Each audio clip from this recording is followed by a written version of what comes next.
けど、あの人バカじゃないと思うのになんであんな炎上を意図的にするんだろうみたいな、意図的なのかっていうその意図を知りたいみたいなことを切り抜きの動画で見たんですけど、僕もめっちゃ気になるんですけど、炎上に意図なんて別にないですよね。わざとやってるわけじゃないんで、あるいは炎上してなんかそれで僕が直接具体的になんか儲かるなんてことは別にないから、俺がモテたりさ、お金が儲かってするわけないじゃん、もう炎上してるだけ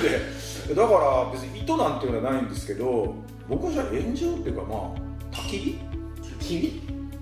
きなんですよ僕。焚き火って楽しいじゃないですか。手段ではなくて焚き火が目的なんです。焚き火のつもりでやってんだけど、たまに風で煽られて、突風が吹いて風で煽られて、それがどっか隣の家に行ったり燃え盛っちゃったりするんで、放火魔って言われるんだけど違うんですよ。俺は放火魔じゃないんです。焚き火オタク、焚き火マニア。もちろんこれ言ったら